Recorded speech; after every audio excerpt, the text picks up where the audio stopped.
Saudaraku, apa kabar Bapak Ibu sekalian yang ada di manapun saudara? Dan saat ini kita bersyukur atas salib Kristus yang sungguh luar biasa. Salibnya yang begitu dahsyat. Dia rela bayar begitu mahal untuk menebus dosa saya, saudara. Thank you for the cross. Yes. Thank you for the cross, Lord. Thank you for the price you paid, giving all my sin and shame. In love you came and gave amazing grace. Thank you for this love, Lord.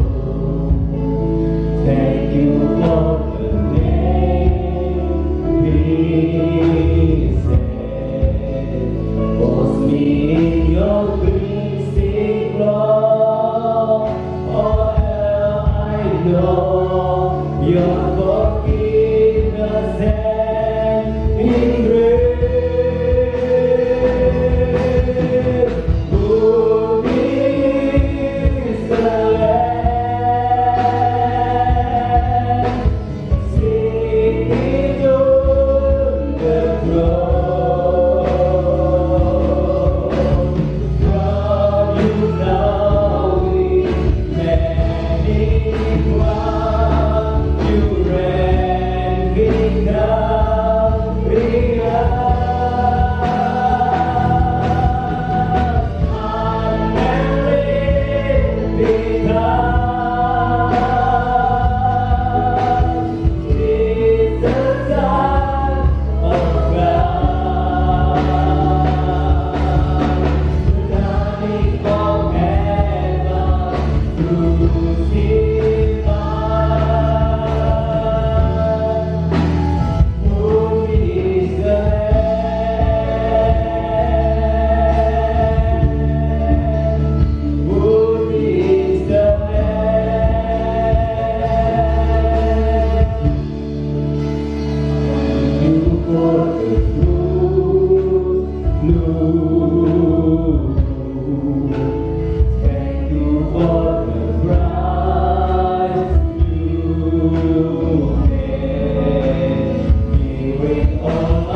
Thank you for this love.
are my Lord, Jesus. Oh, Jesus. Kau anak domba yang layak ditinggikan, ya Tuhan. Jesus, haleluya. Oh, Jesus. Jesus. Thank you, Lord Jesus. Terima kasih untuk salib. Terima kasih untuk cinta-Mu Tuhan. Kami bersyukur karena Kau sudah rela mati untuk kami. Bahkan Kau telah bangkit dari antara orang mati, dan Kau hidup dan naik ke surga. Terima kasih Tuhan untuk keselamatan yang Kau telah berikan bagi kami. Terima kasih untuk karya penebusan-Mu Tuhan. Kami percaya bahwa karya-Mu yang terbesar adalah pengorbanan-Mu di atas kayu salib. Terima kasih Tuhan Yesus. Kami terus mau tinggikan nama-Mu, karena Kau Raja di atas segala raja. Meskipun banyak badai menerpa kami, namun kami tetap percaya bahwa Kau adalah Allah untuk selama-lamanya. Tuhan, kami percaya pada hari ini Kau lawat setiap anak-anak-Mu dimanapun saja berada. Meskipun kami dibatasi Tuhan oleh keadaan, tetapi kami punya Allah yang tidak terbatas, karena kuasa-Nya yang tidak pernah terbatas, karena Kau adalah Allah yang unlimited. Terima kasih Tuhan Yesus. Terima kasih Roh Kudus. Kami percaya, kami rindu lawatan-Mu, kami rindu curahan Roh-Mu Tuhan. Terima kasih Bapa. Di dalam nama Tuhan Yesus Kristus, terjadilah ibadah ini sesuai dengan tuntunan Roh Kudus yang percaya dan diberkati Tuhan. Sama-sama katakan amin. Haleluya. Beri kemuliaan bagi Tuhan Yesus Kristus, Raja di atas segala raja. Haleluya. Dia datang di atas awan dalam surga kebenaran. Haleluya. Yes. Inilah zaman haleluya. Atau kita akan atas seluruh muka bumi ini. Haleluya.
Siapa yang rindu lawatan Tuhan kalian? Mari, Tuhan terjadi lawatan Roh Kudus. Lawatan Tuhan terjadi atas keluarga para muda dan anak. Tuhan, kami rindu lawatan-Mu dan kebangkitan-Mu. Amin.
saya dan saudara. Kita jangan ragu dengan janji Tuhan. Kita jangan ragu dengan kasih Tuhan. Karena kasih Tuhan itu selalu nyata dalam hidup saya dan saudara. Meskipun badai corona ada di hadapan kita percaya firman Allah menguatkan dan meneguhkan kita. Yes. Mari sama-sama kita katakan apapun yang terjadi. Apapun yang terjadi dalam hidupku ini, tak pernah ku ragukan kasih-Mu Tuhan. Lewat gunung yang tinggi, dalam lembah yang curam, tak pernah ku ragukan janji-Mu Tuhan. Kau berfirman, dan seluruh aku, Kau bersabda dan selamatkanku. Tiada yang mustahil bagimu. Yesus, ku percaya padamu. Apapun yang terjadi dalam hidupku Tuhan, apapun yang terjadi dalam hidupku ini, tak pernah ku ragukan kasih-Mu Tuhan. Lewat gunung yang tinggi, dalam lembah yang curam, tak pernah ku ragukan janji-Mu Tuhan. Kau berfirman, Tuhan, sembuhkan kami, sembuhkan yang sakit, kuatkan yang lemah Tuhan. Dan selamatkanku. Tiada yang mustahil bagimu. Yesus, ku percaya padamu. Kau berfirman, sembuhkan Tuhan. Yes, amin. Kau bersabda dan selamatkanku. Tiada yang mustahil bagimu. Yesus, ku percaya padamu. Firman Allah menguatkan saya dan saudara. Yang sakit Tuhan sembuhkan. Mungkin saat ini ada di antara saudara yang sedang mengalami sakit. Katakan, Dia berfirman dan sembuhkan saya dan saudara. Dia berfirman sembuhkan penyakit apapun. Jangan takut saudara. Jangan bimbang dan jangan cemas. Karena janjinya selalu pasti. Dan kasih-Nya tidak pernah kita ragukan. Apapun yang terjadi saudara, tetaplah kuat. Tetap berpegang teguh pada kebenaran firman. Karena firman yang menyembuhkan, firman yang menyelamatkan. Dan Tuhan Yesus, Kau berfirman, sembuhkan kami Tuhan. Berfirman dan sembuhkanku. Kau bersabda dan selamatkanku.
Shalom Bapak Ibu Saudara yang kasih Tuhan, salam sejahtera dalam kasih Tuhan kita Yesus Kristus, Tuhan baik buat setiap kita, amin. Minggu lalu kita sudah belajar tentang kebenaran firman Tuhan, bagaimana memaksimalkan kapasitas dalam diri kita, bagaimana cara kita bisa memaksimalkan kapasitas yang Tuhan percayakan dalam hidup kita masing-masing. Yang pertama, kita sudah belajar bersama-sama bagaimana kita harus mengenal Tuhan sebagai pemberi kapasitas dalam hidup kita. Kalau saudara dan saya mengenal Tuhan, kita juga akan mengenal seberapa besar kemampuan, seberapa besar kapasitas yang kita punya, yang Tuhan percayakan dalam hidup kita. Ketika kita mengenal Tuhan, kita juga akan mengenal tujuan yang Tuhan tetapkan dalam hidup kita. Yang kedua, kita juga sudah belajar bagaimana kapasitas itu diberikan buat saudara dan saya untuk memampukan setiap kita mengerjakan tugas yang Tuhan percayakan buat setiap kita. Oleh karena itu, kapasitas yang Tuhan berikan buat setiap kita bukan untuk kita menyombongkan diri, tapi justru untuk menolong orang lain, membantu menyelesaikan pekerjaan kita. Kita percaya dengan kapasitas yang Tuhan berikan, kita bisa memberikan dengan kualitas yang unggul. Nah, yang ketiga, minggu lalu juga kita sudah belajar bagaimana kita bisa mengembangkan kapasitas dalam diri kita, yaitu dengan kedisiplinan. Disiplin diri itu akan mengembangkan kapasitas dalam diri kita. Nah, minggu ini kita akan belajar bersama-sama tentang kegagalan atau penyebab gagalnya setiap kita untuk memaksimalkan kapasitas dalam diri kita. Saudaraku dikasih Tuhan, mari kita buka Alkitab kita di dalam Amsal pasal yang ke-19 ayat yang kedua. Saya ulangi lagi, Amsal pasal yang ke-19 ayat yang kedua. Firman Tuhan mengatakan demikian.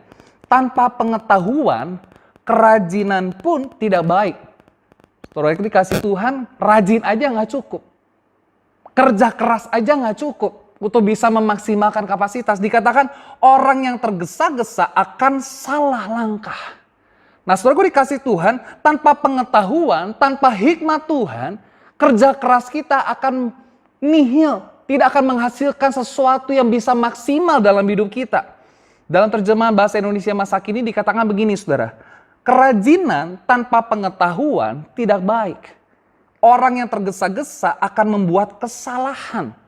Nah, Bapak Ibu Saudara kasih Tuhan, Tuhan percayakan kapasitas dalam hidup kita. Tapi kalau kita kurang hikmat, kurang pengetahuan, kita akan gagal dalam memaksimalkan kapasitas dalam diri kita. Nah, hikmat dan pengetahuan bisa kita dapatkan melalui apa? Belajar, bisa secara formal maupun non-formal. Saudara bisa baca buku literatur, pendukung apa yang bisa membantu saudara memaksimalkan kapasitas dalam diri saudara.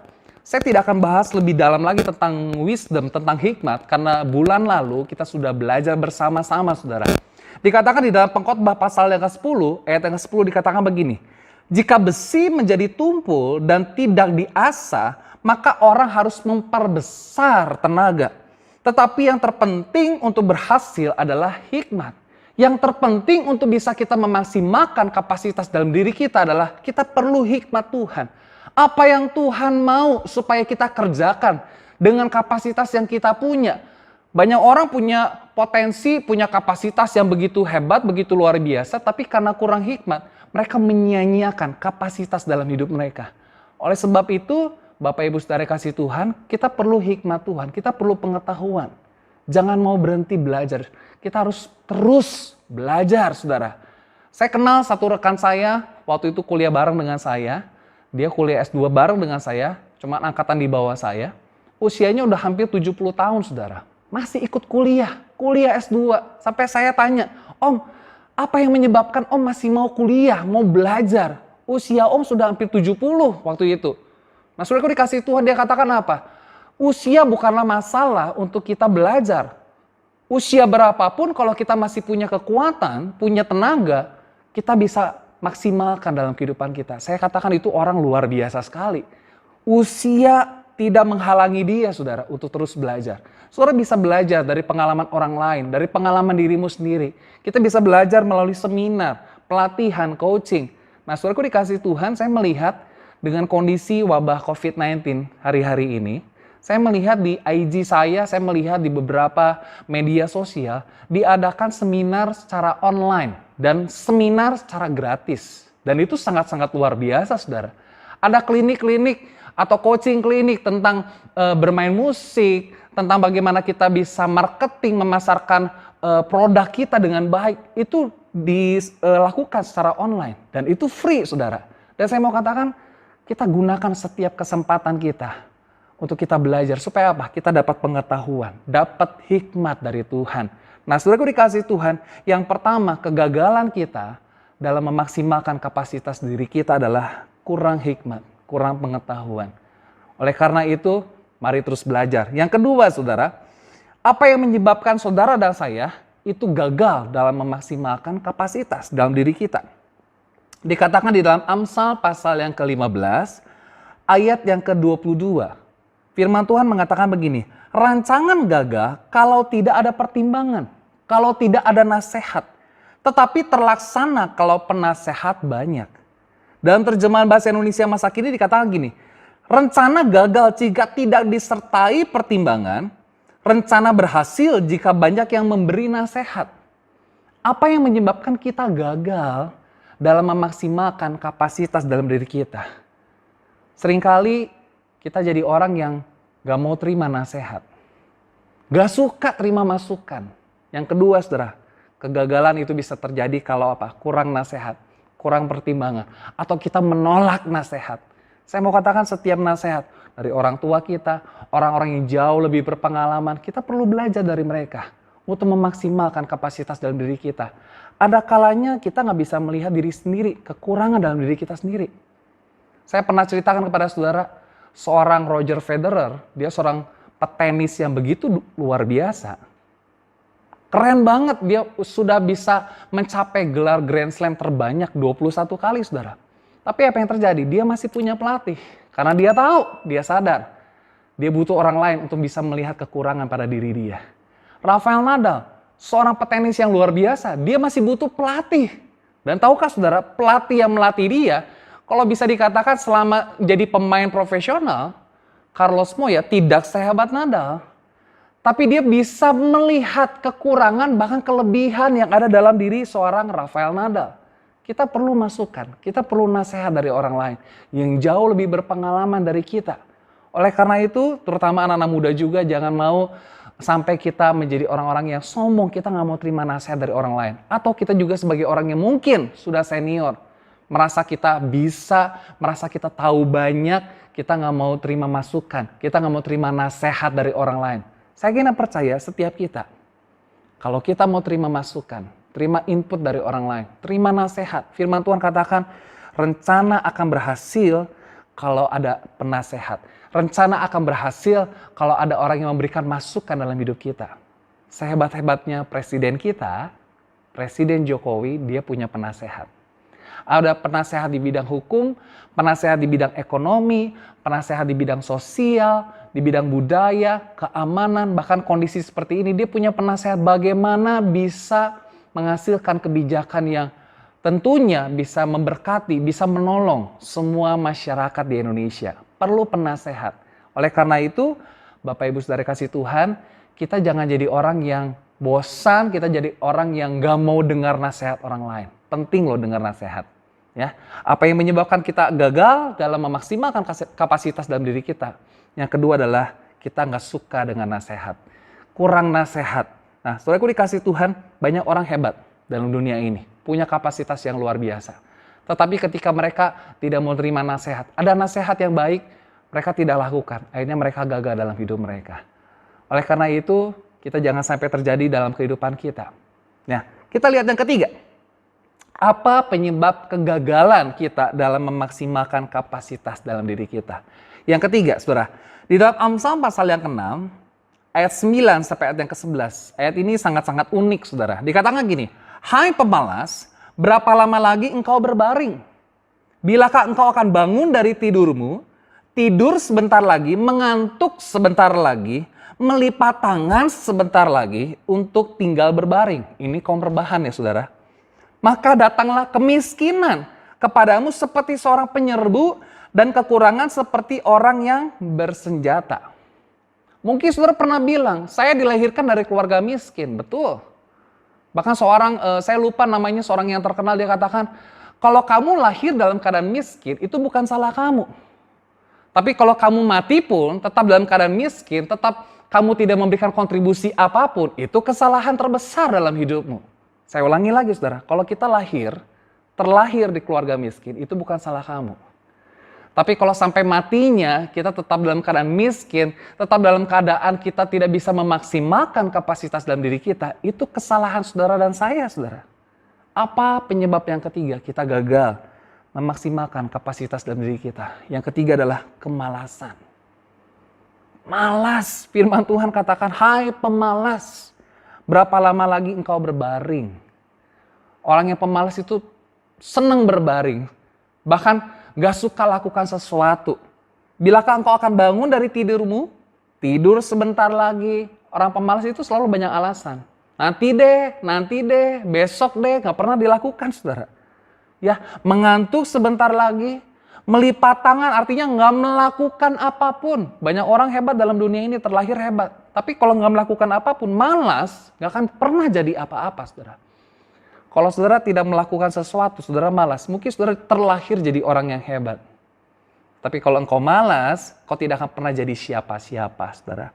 Ya, banyak orang yang mungkin terlahir biasa aja, atau terlahir di tengah-tengah keluarga yang susah, tapi dengan kerajinannya, dia bisa memaksimalkan kapasitas dalam diri mereka. Banyak tokoh-tokoh hebat dalam dunia ini. Mereka dimulai dari tidak punya apa-apa. Mari saudaraku dikasih Tuhan, jangan jadi orang malas. Bilang kanan kirimu, jangan malas. Bahkan firman Tuhan katakan apa? Belajarlah kepada semut. Semut itu gak pernah yang namanya terlihat malas. Gak pernah.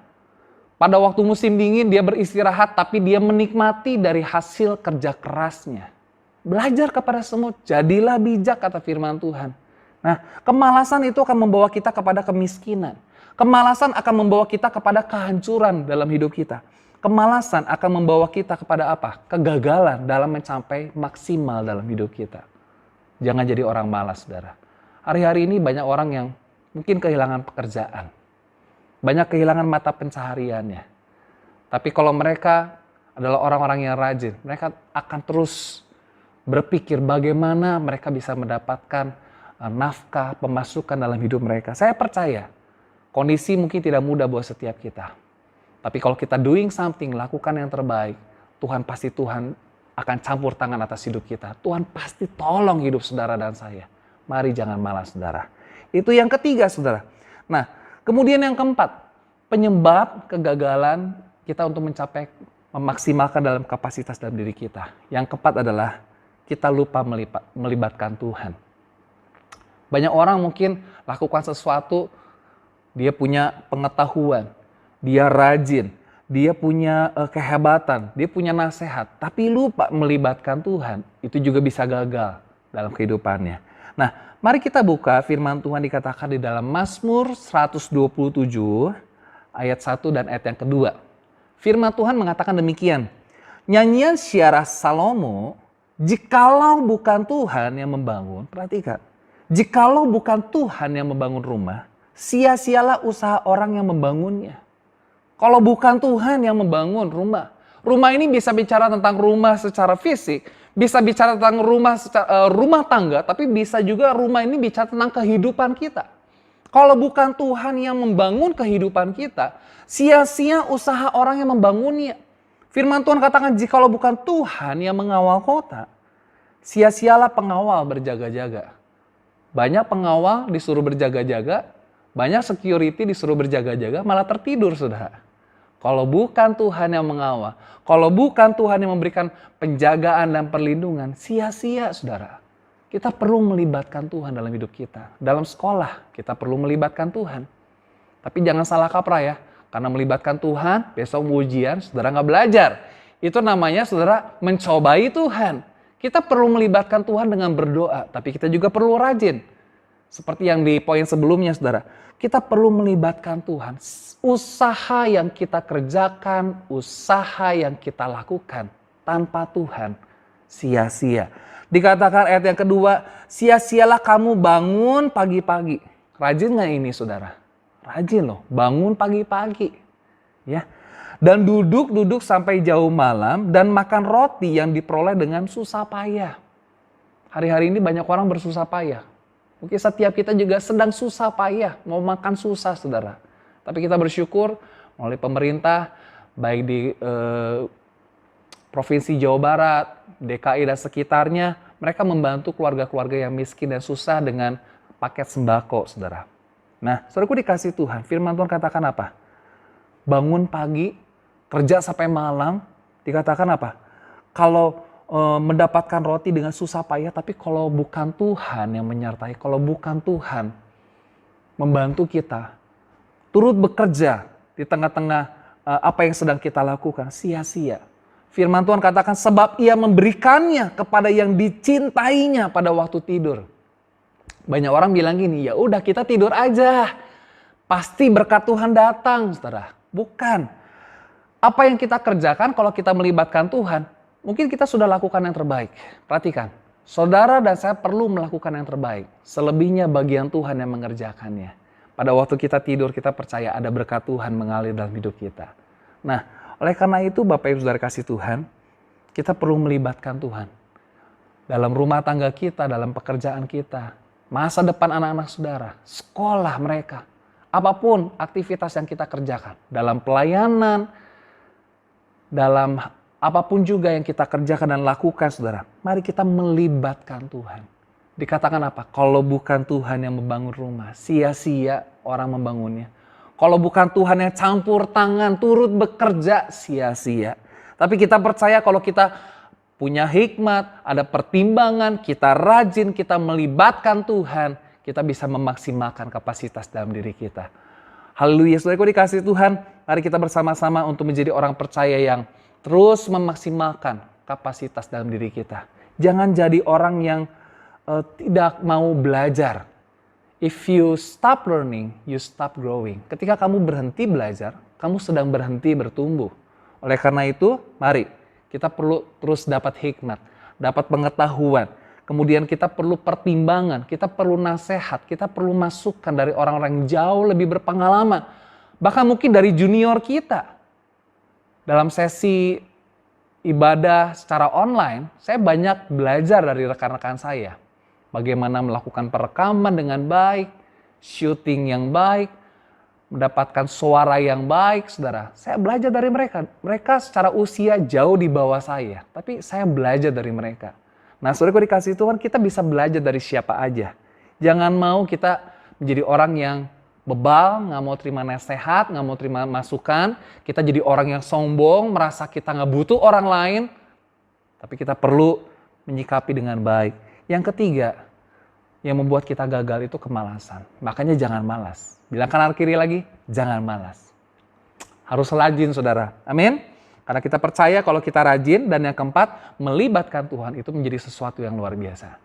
Kegagalan itu bisa kita hindari. Mungkin kita pernah gagal dalam hidup kita. Tapi firman Tuhan katakan apa? Orang benar mungkin tergeletak, jatuh, tapi tidak akan dibiarkan sampai tergeletak dan terkapar dalam hidupnya. Oleh karena itu Bapak Ibu Saudara kasih Tuhan, kita terus berdoa juga buat kondisi kita hari-hari ini. Kita percaya Tuhan ada di tengah-tengah kita. Dia bekerja buat setiap kita. Mari kita berdoa. Kami bersyukur dan berterima kasih. Tuhan baik buat setiap kami. Kami percaya Tuhan, dimanapun kami berada, kami menyaksikan firman Tuhan atau khotbah secara online. Tapi kami percaya hadirat Tuhan menopang kami, mengurapi kami. Dan biarlah menjadi kekuatan bagi setiap kami Tuhan. Ada 4 hal penyebab kami gagal dalam memaksimalkan kapasitas diri kami Tuhan. Tapi dengan kami belajar kepada firman Tuhan hari ini, kami bisa melakukan yang terbaik buat Tuhan. Terlebih lagi Tuhan, kami mau terus belajar, tidak berhenti belajar Tuhan. Kami mau terima masukan dari orang lain. Kami mau jadi orang-orang yang rajin bekerja keras. Dan kami mau terus menjadi orang-orang yang melibatkan Tuhan. Karena kami percaya ketika kami melakukan yang terbaik, Tuhan juga akan melakukan yang terbaik dalam hidup kami. Berkati setiap kami Tuhan di kondisi yang tidak menentu seperti ini Tuhan. Wabah, sakit penyakit Tuhan terjadi di mana-mana, bahkan di seluruh dunia Tuhan. Tapi kami berdoa, biarlah Tuhan boleh bekerja di tengah-tengah kami. Terutama di tengah-tengah bangsa kami. Diberikan hikmat buat setiap para pemimpin kami. di mana para pemimpin kami mereka boleh diberikan kebijaksanaan daripada Tuhan. Sehingga mereka mampu Tuhan untuk mengayomi, melindungi dan menolong setiap masyarakat, terutama masyarakat yang susah hari-hari ini Tuhan. Kehilangan pekerjaan, kehilangan mata pencaharian mereka. Terima kasih buat anugerah Tuhan, kebenaran yang Tuhan berikan buat setiap kami. Jemaat Tuhan yang sudah mendengarkan Tuhan, dimanapun mereka berada, diurapi oleh Tuhan. Yang sakit disembuhkan, yang lemah dikuatkan oleh Tuhan, yang susah dihiburkan Tuhan. Dan biarlah setiap kami Tuhan, kami boleh menikmati berkat Tuhan, sukacita sorgawi melimpah dalam hidup kami. Terima kasih Bapa, di dalam nama Yesus kami berdoa dan mengucap syukur. Haleluya. Amin. Terima kasih sudah menyaksikan channel kami. Mohon dukung terus channel kami dengan cara subscribe dan nyalakan lonceng notifikasinya untuk mendapatkan video terbaru dari channel kami. Tuhan Yesus memberkati.